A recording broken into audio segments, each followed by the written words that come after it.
And hello to everybody. Today we are continuing with the discussion which we left in the earlier session. We tried to use the Newton's second law.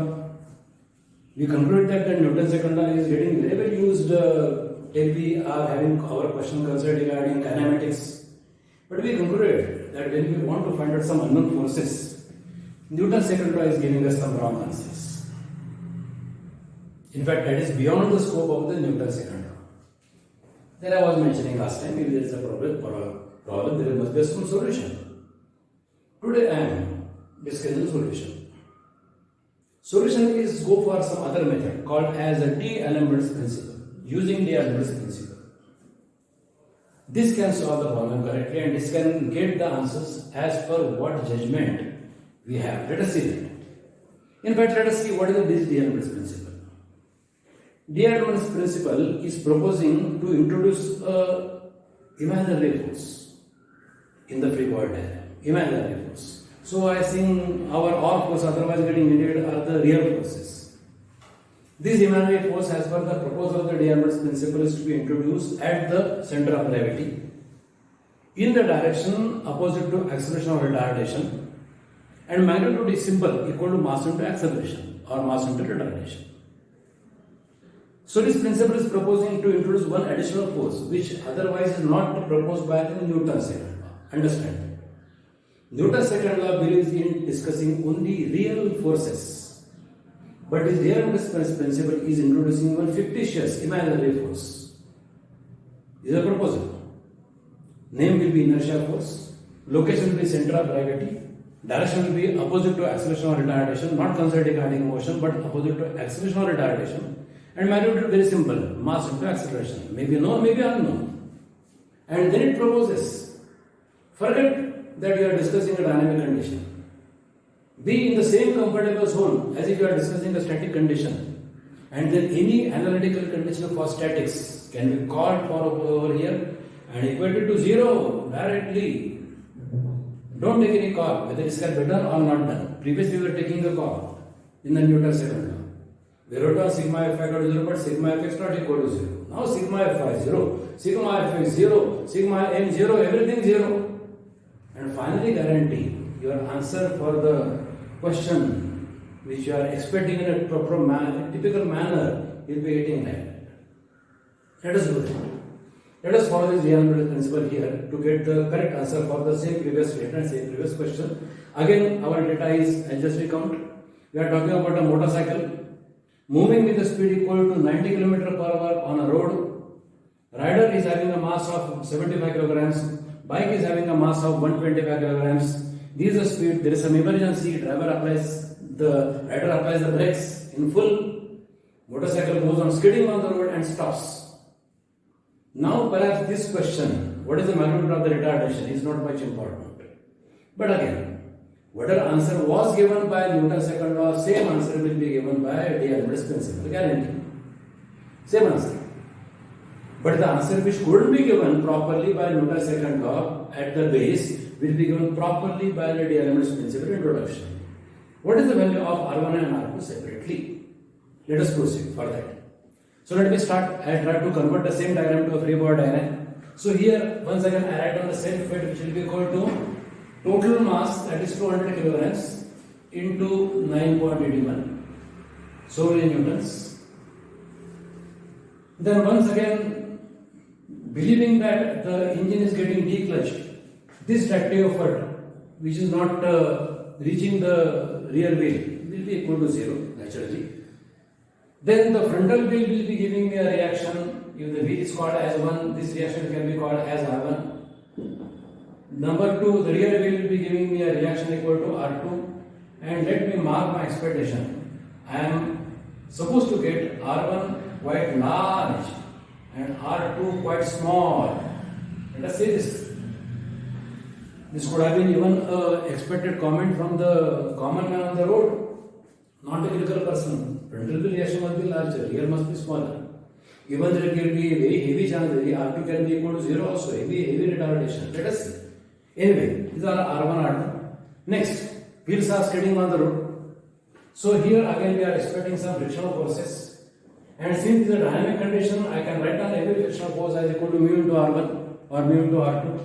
So assuming mu as equal to 0.6, this force will be equal to 0.6 times R1 and 0.6 times R2 in the opposite direction of the motion. Frictional force is concerned regarding the motion direction, but that inertia force is concerned regarding the direction of the acceleration or retardation. So let us mark it carefully. Motion of this vehicle is in the left direction. So this is the direction for the motion. But retardation, since this is reducing the speed as per the fundamentals, will be acting in the opposite direction, that is right hand side. Had this been the case of acceleration, motion direction and acceleration are common. But if it is the case of retardation, retardation is opposite to motion, right hand side. Okay, now with this thing, let me go for introducing that proposed imaginary force. Name, I will not necessarily write down. Location, center of gravity. This center of gravity is now at a substantial height from the road level, 0.8 meters, something like this. Agreed. Okay, then that force will be having its direction opposite to retardation. Retardation is right hand side, so the force will be in the forward direction. So this is the force which will be available here. And mark preferably by a dashed line, dotted line, because the force is not a real one, imaginary one. So it is acting in this direction. And what is the magnitude? Magnitude is mass into retardation. So it is 200 into a dash, which I do not know. I got to still solve that thing. I got to confirm it. So anyway, suppose my retardation, let us say 5 meters per second square. Then 1000 newtons will be my inertia force. And see here, inertia force we can feel. Suppose I am sitting in a bus, reading newspaper, and the bus is moving and the driver is applying all of it on some brakes. My body is getting thrown in forward direction. Why? Inertia. So here also, the entire motorcycle rider are tending to get thrown in the forward direction. Due to what? Inertia. What is the force? 200 into a dash. So anyway, coming back, as per the proposals of the D'Alembert principle, I have made the last entry. Imaginary force, fictitious force equal to so and so at the location, and now I am given a relief saying that now any summation as per your convenience you can open and write down equal to 0. I think it's very convenient to me. Let us start doing this thing. I write down sigma of Fy equal to 0. I get the same result saying that R1 plus R2 must be equal to 200 into 9.81, that is 1962 newtons. Okay. Earlier, I was not allowed to write down as per Newton's second law, sigma Fx equal to 0, because there was a concept of the net accelerating force or retarding force available there. And if that sigma Fx also is equal to 0, then my body is static, which is not the case. So earlier I was writing down sigma Fx not equal to 0 and I was building the equation. But now, as per this provision, I can quietly, calmly write down sigma Fx also equal to 0. But now my forces in the x direction are different. One force is 200 into 9.81. I'm sorry, 200 multiplied by a dash.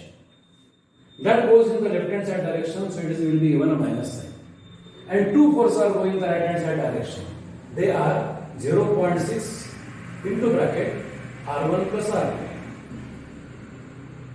The third force which was about to exist is now called for.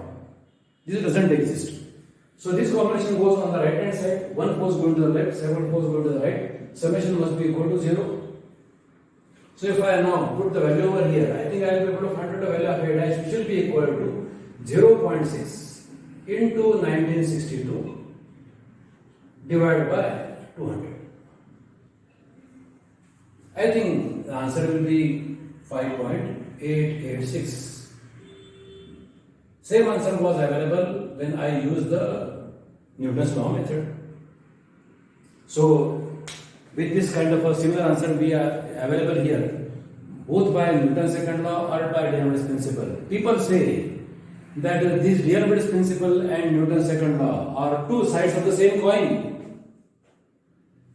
Good statement. I also agree, but till this level, that's all. Afterwards, a huge difference comes into picture. Okay, now what the D'Alemans principle is proposing after to be solved, it says that take any summation of moments around any convenient point and write on equal to 0. But while taking the moments, don't forget this new addition, inertia force. Okay, let us go for that. Let us take the moment around the point number 1 to be equal to 0.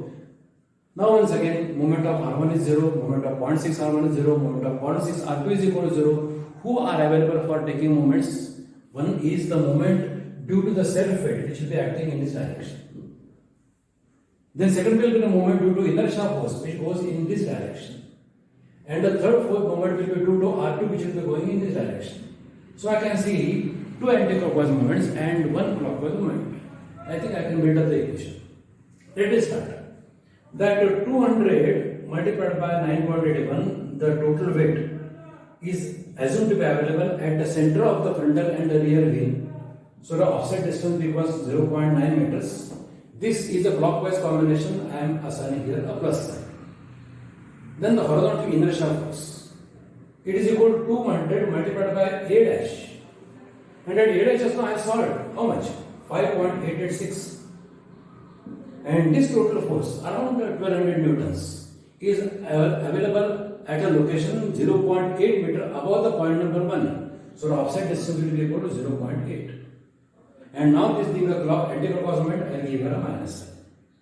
And then the last one, which I cannot neglect and to be solved, is moment due to R2. That will be R2 into 1.8. Once again anti-clockwise, once again minus sign, summation must be 0. Now if I solve this statement, I think the answer for R2 comes out to be equal to 458 newtons. And if I subtract this answer from 1962, the answer for R1, the frontal wheel reaction is 1504 newtons. Like a common person on the street, non-technical person on the street, I was expecting R1 substantially larger, R2 substantially smaller, and I am getting it. This I can call as the ignored utility of the D'Alemans principle. Very important for the mechanical engineering. Suppose I am getting the real forces, then suppose I am going for some stress analysis, design. For example, I want to design the mounting at the frontal wheel. Okay. Newton's second law was saying that at that location the force passing is equal to 981 newtons. Suppose I take 981 newtons for front and design the whole thing, I think my design is wrong. But what should we are doing is that rather than 981, I should depend upon this force. Then my design will be the right design. I think once again, if I peep into the engineering books here and there, such a utility of the D'Alemans principle is very rarely discussed. Very rarely discussed. What they do is that they get the value of the retardation or acceleration. They stick to the statement that Newton's second law and D'Alemans principle are the two coins of the same, two sides of the same coin, and then they stop discussing. Hardly they discuss the kinematic part. But dispatch part, which will be famous for the non-concurrent forces, and which can give you the real values of the unknown forces, that is very important at the engineering from design point of view. This is what we teach to our students at CAD/CAM Guru. And when they are told all the things, finally after the session, they give us same remark. Oh, really? We are not knowing this thing. We were not knowing this thing. Thank you.